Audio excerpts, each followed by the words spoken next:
guys, it's Renée coming to you live from Las Vegas. And it's LindaRose coming to you live from Maine. I am so excited for today's episode. We have a lot of really cool things planned and some cool announcements too, so it's going to be super fun.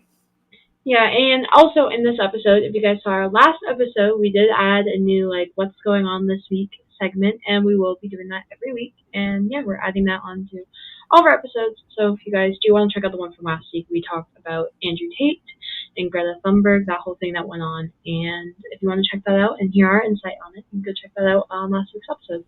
Absolutely. You guys can find the episode on Tardan Media Network on YouTube.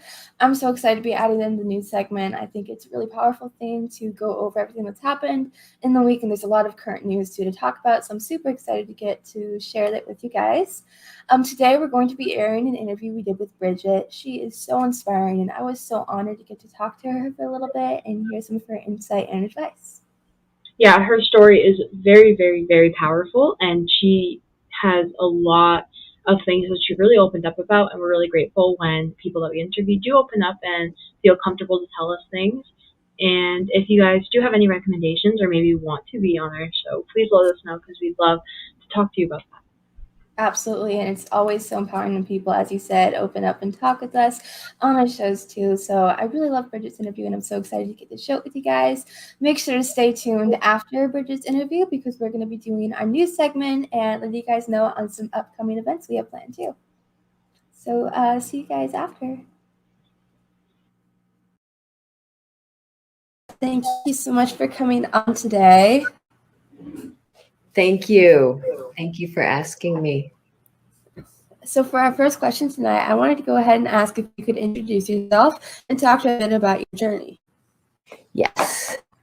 My name is Brigette Cawiezell, and I began my journey with live streaming and Cosmos Creative, and beginning with Socially Distanced Fest in the 2020, the pandemic days. And so coming into live streams and meeting friends and getting inspired and just having so many good times during the period of the pandemic, which, started before then for me, because I've been living with progressive disabilities, living more of a lifestyle of someone at home a lot, like a shelter in place type of lifestyle. It was really opened up a whole world to me of other people being at home and making the best of the situation. So meeting friends like you and so many other people who have encouraged and inspired me to start developing my own live stream presence, learning my ukulele. And, that's part of it. I feel like I'm still really defining what my message is and what I can do and what I can bring, which is a perspective of a woman who is living and progressing and learning how to live life as a person with chronic illness. It's just a whole new way of living, coming from someone who, I've been able to do whatever I wanted to do or try, and now coming up against so many limitations. That's kind of where my perspective is right now. Absolutely. You're so inspiring, especially with all your lives where you come on and show off your ukulele skills. You're so amazing. And it's definitely been so great getting to connect with everybody on Facebook, with all these different platforms. And we're so excited to have you on and talk with you a little bit today. Thank you. I also think it's very inspiring about your answer, how open you just were about, coming into being disabled, because I know I have a disorder, and me opening up about that on our show was very, very difficult for me. And that was just I just like that you were so open about that. That was just something I realized when you were talking. Thank you. To talk about it and bring it honestly out front really helps because there's so many of us who face challenges that nobody knows anything about or nobody can see. Absolutely. It can be really nerve-wracking to come on and talk about stuff like that. So it's really inspiring to see people like you coming on and being on. For our next question, we and Lily want to know what are some rewarding experiences you had as well in the military.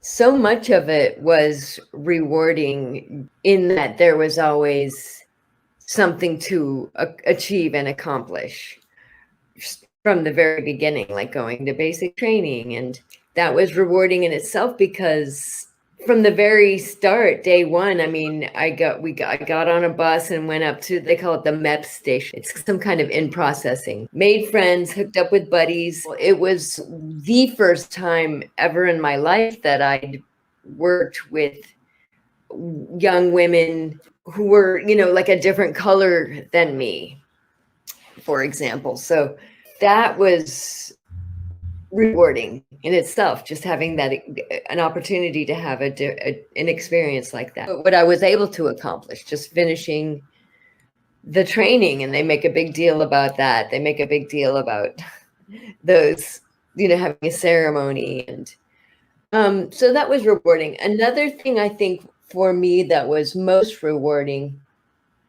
or not the most, but one thing that comes up is that it was a time that was good in my family. My family was in a good way, and it was great to have my mom and my dad and everyone be really proud of me, like talk about me like it was a big deal. It was fun to have them make a big deal about me.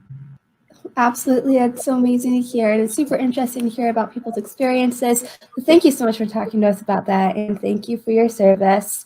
For our next question tonight, I wanted to go ahead and ask, did you experience any challenges as a female in the military? If so, how did you overcome some of these challenges? As a female, I mean, where I was at, just a young woman, I was what, like 22 years old, a little older than a lot of the women that I went in with, but so I wasn't professionally really up against the challenges that a woman would come up against, are different for men and for women. So I didn't come up against that kind of thing. I think the main thing that for someone my age and that didn't really affect me directly personally would have been like sexual harassment or that kind of thing, which did happen. And I know young women that it did happen to, you know, and when I thought of that question, one woman that came up specifically who made a claim against what they call is fraternization, where like the younger enlisted, the lower enlisted don't mix and fraternize with the upper enlisted, getting into situations like that. But this young woman made a report. For the whole year we were there, it just seemed like it was just a big hassle for her to go through that. And it definitely, I think, probably really painted her experience in a bad way. I mean, almost to the point where, I mean, I would think imagine she'd be asking herself, was it worth it, kind of thing. So that's unfortunate that that's the way it is, it's almost easier not to say something. Yeah, absolutely. And I'm so sorry to hear that somebody who you know went through that. It's super disappointing to hear. Yeah. Yeah, I think it's hard to hear because it happens.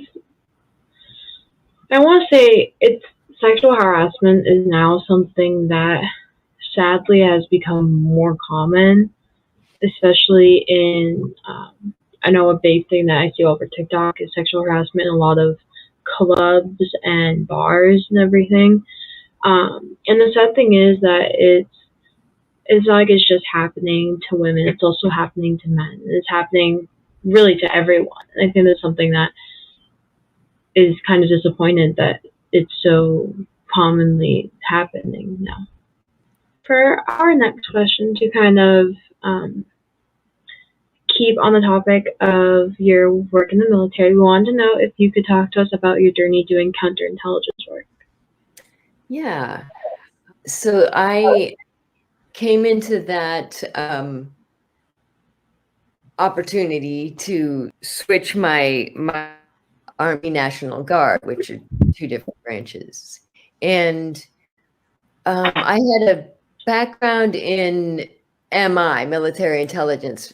So I had gone through much of the like background checks and security clearances and that kind of thing. So the unit I went into was another military intelligence unit. I just had to retrain for a whole nother occupation, which was counterintelligence. And it was, that was really fun as far as the training. I mean, it was definitely like spy camp.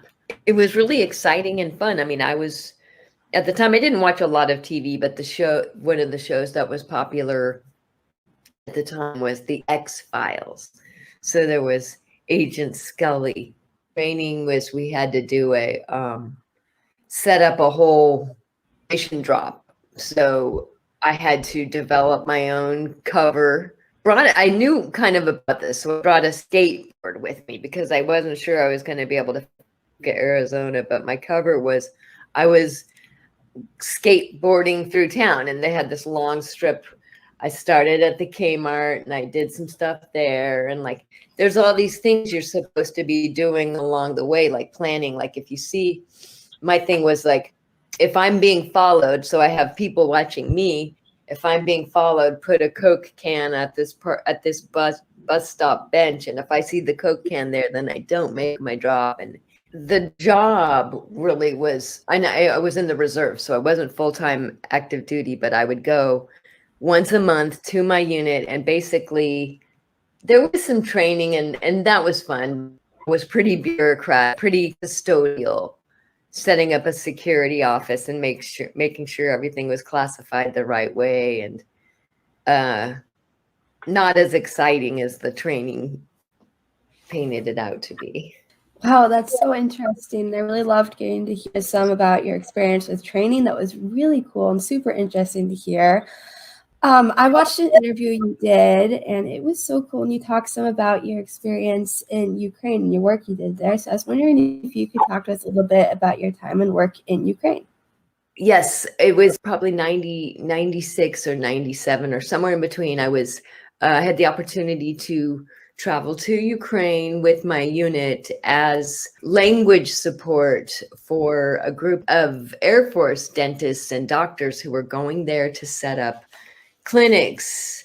And I was sent as language support, but my assignment as counterintelligence was just to gather information and nothing like just as a training exercise, taking a day of the population and who was coming in and what, nothing really specific, just like, were there TVs, really basic questions, just on information gathering. It was not for any purpose or anything, but just as training what I would be doing in real life.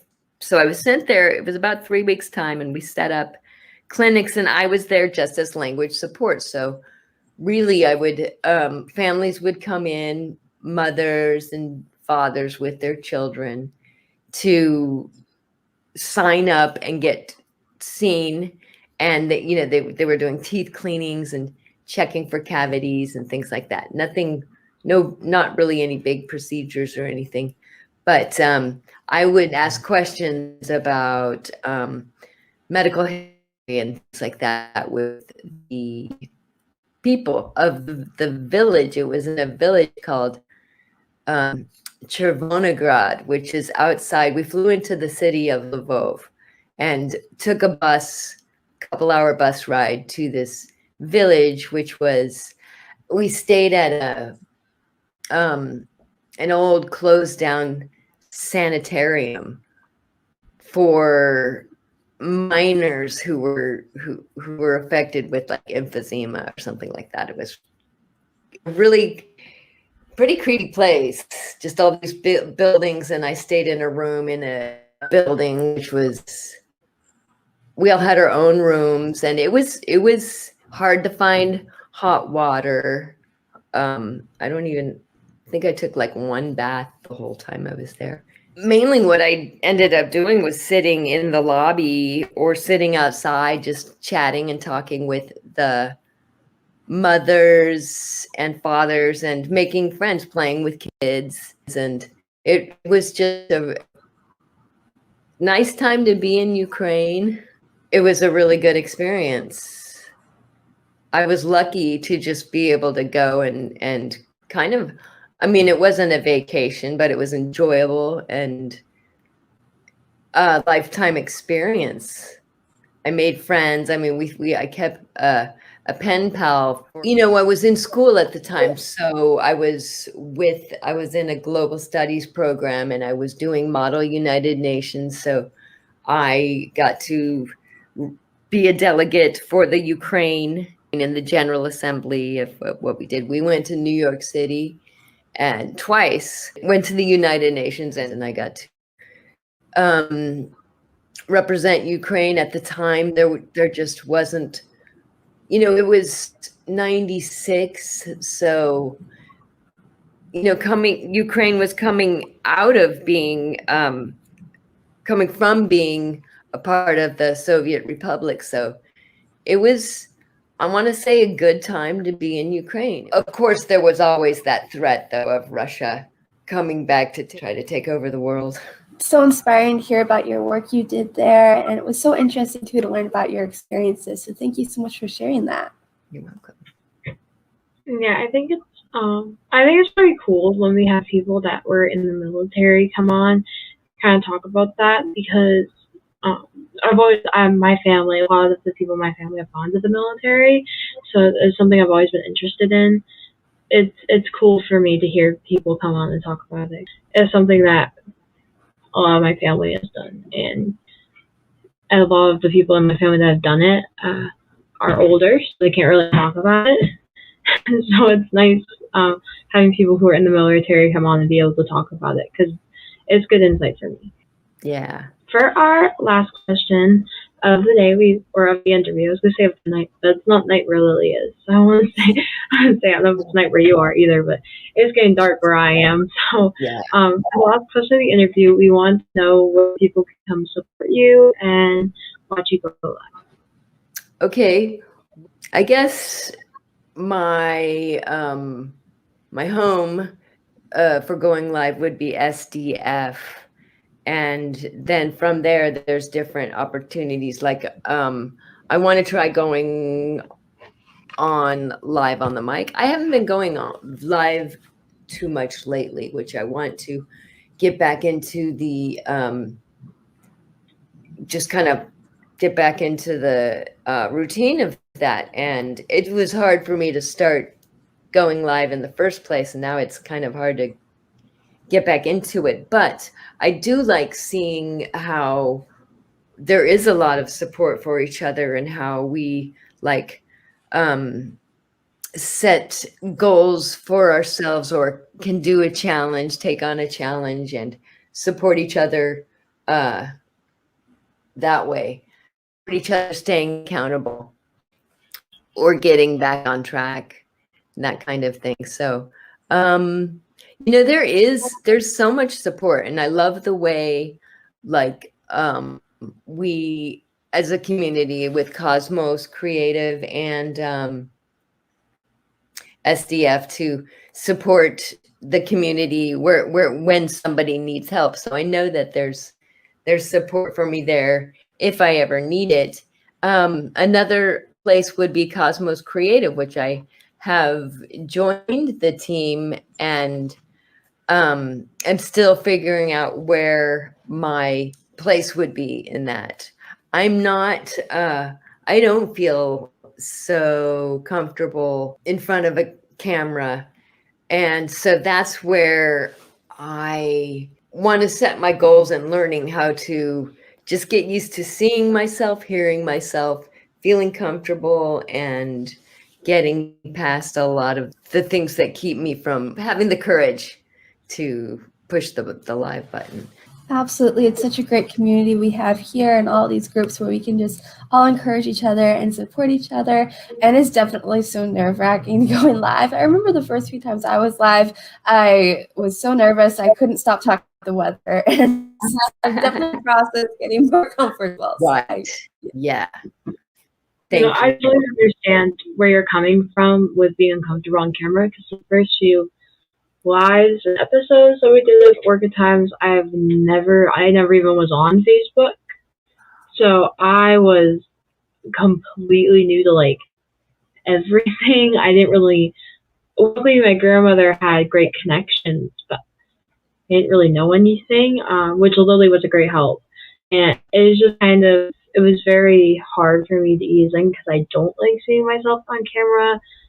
I still don't like it. I don't like hearing myself. Like, I don't like watching replays and hearing myself talk.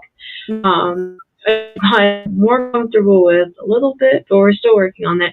But I understand where you're coming from, and we wanted to thank you for coming on today because you did great, and the answers you had to your questions to the questions that we asked were amazing, and it was very, very insightful. I'm so flattered to be on here. I love what you two are doing. I think you're both just killing it and just keeping the feminist flame burning and passing it on. You know, I love it. I love it. That was when I started going to school. In my studies, I kept a women's studies perspective. So it's behind everything that I've done, that I've studied, or everything that I do. So I love watching Orchid Times and the message you're bringing forward. Thank you. Oh, thank you so much. And we loved having you on here and talking some to you about your experiences. It was such a great interview. I really enjoyed getting to talk with you. Thank you again so much for coming on. I hope you have a great rest of your day. Thank you. Likewise. Wow, that interview was so amazing. I loved all the topics we got to talk about, especially her time in the service and live streaming and music too. I also just wanted to bring up that we're working on making the Orchid Times page a safe and creative place for females to come on and share their talents live. So if anybody's interested in coming on and doing a live on the Orchid Times page, please let us know because we'd love to have you guys on. Yeah, I think that a lot of people, our page is run like a lot of, it's run like a lot of other pages. We just have to approve your live. But if you do want to go live, please do not be afraid to go live on our page. Like 99% of the time we do approve it, and we'd love to see your creativity and your talents, and love to get your name out there as well. Absolutely. So if anybody wants to come on, just let us know beforehand and we'll go approve your live. That was such an amazing interview, though. Brigette was so good. I loved her responses, and it was just a really inspiring and empowering interview. Yeah, her interview was great, and hearing her background stories and some of the disappointing things that did happen is really good. A lot of people, me and Lilly have actually posted about this before on our TikTok. A lot of people think that because we're younger, that we won't handle the big problems, and that our show is more about like, what am I gonna wear today? Makeup. And but we handle a lot of the big problems, or most of the big problems, and we're really looking to make sure that women get the recognition that they need and get the equal rights that they also need. And Brigette is definitely one of those role models for me that definitely shows that what we're doing is working, and that she's such a big help in everything. Absolutely. And I always want to say that no topic is off limits on here. We love talking about some of these hot topics. And that's why this new news segment, too, that we're starting is going to be great because I love catching people up on new stuff and hot topics that are going on right now. Yeah, unfortunately today, the topics we're talking about, I mean, some topics I will talk about will be good, but the topics we are talking about today are very disappointing and topics that I'm not happy with that are happening right now. Yeah. So for the first one, we wanted to just touch bases on a little bit about what's going on in Idaho right now. Idaho courts have been tossing out any lawsuits to block abortion bans They have ruled that the state constitution does not implicitly state that abortion is a fundamental right, and that's why it's so important that we keep using our voices and taking action to hopefully gain our rights back, because stuff like this is just so disappointing to see. And it's really important that we're really loud, we be loud, and we're not afraid to use our voices and speak out on these issues that matter. Yeah, everyone is entitled to their own opinion, but in my opinion, a male should not be deciding what a woman should do with her life. That is my personal opinion. It's an opinion that I will stand behind. And just in my opinion, not a lot of women have had the voice on the abortion laws that are going around. And women need to have more of a voice, and it should not be just males, men deciding what a woman should do with their body. It is a woman's choice, and I believe that that's what it should always be. Absolutely. That's such an important topic to bring up. The next one, a little thing we wanted to talk about is the Golden Globes. After the Golden Globe Awards, people were body shaming women at the awards like Selena Gomez. And it's super sad to see this type of stuff going on, especially because it isn't anyone's place to comment or bully others on their appearances. And stuff like this happens all the time at these awards. And it just really needs to stop because it's so sad.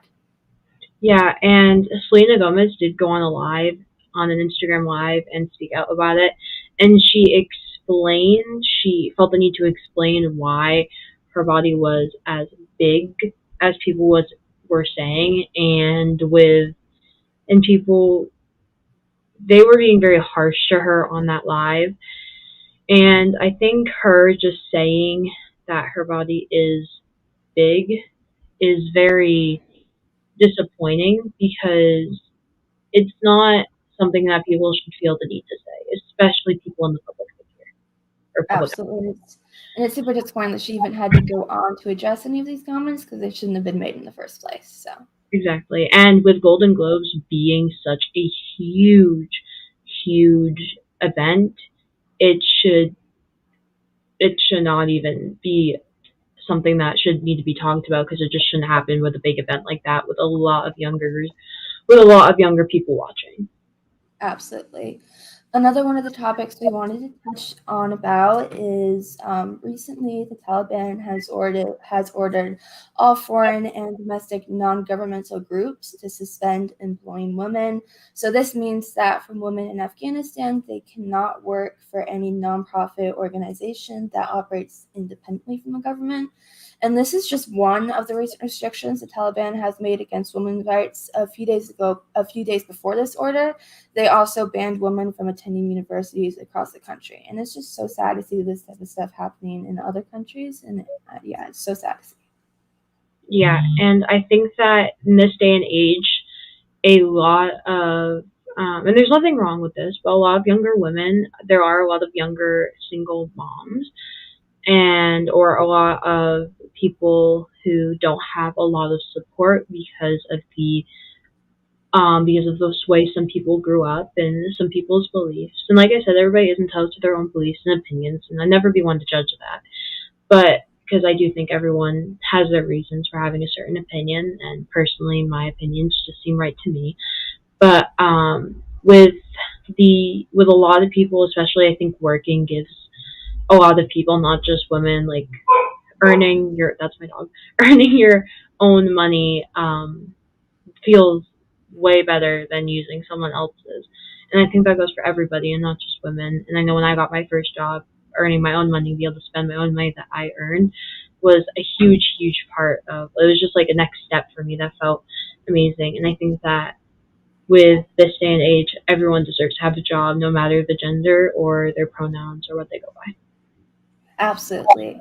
And for our last topic of today's news segment, we just lost a great female icon, Lauren Marie Presley. We just want to send our condolences to her family and her daughters, who are only just our age too. It was a sad passing, especially since that she is the daughter of Elvis, who was very big, who was like a very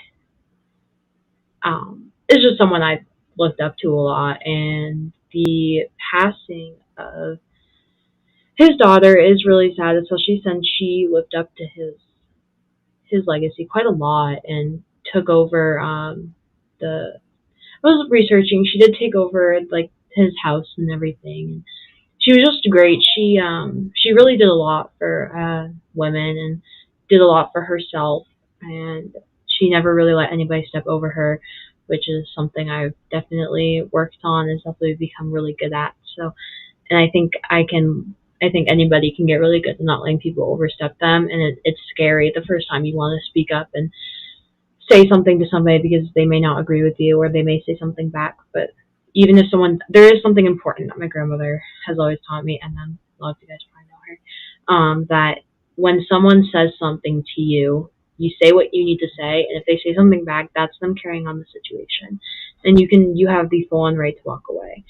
And I think that it's so important to keep in mind of that, because you can say what you need to say, and after that, you're the one walking away, not them. And I think it's really important. She did that a lot, and she's really a good, important public figure. So I'm very disappointed that happened. Absolutely. She was so amazing and inspiring and a super talented musician too. Thank you guys all so much for being here today on the episode. Just before we sign off, next week we're going to be doing our movie discussion on Moxie, and our producer Renee is going to be joining us on that too. So I am so excited. That's going to be amazing. Yeah. So Moxie, I say this every time we talk about it. Okay, Moxie is one of my favorite movies. It's about people me and Lily's age. It's a great movie, and I'm so excited.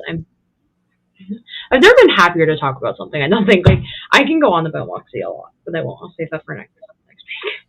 And for anybody who wants to discuss the movie along with us, make sure you guys watch the movie. We have the link in the description, and we would love to discuss with you.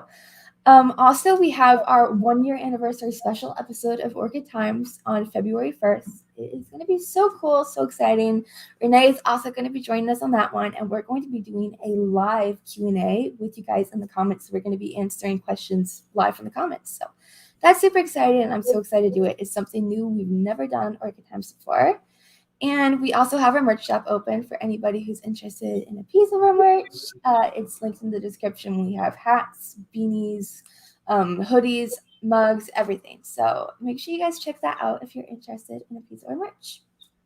Thank you guys so much for tuning in today. It's the growth of our show has been insane, and I'm very, very happy, and I'm happy that our voices are getting out there more. So thank you guys for tuning in. I hope you all have a great night. Yes, see you guys next week.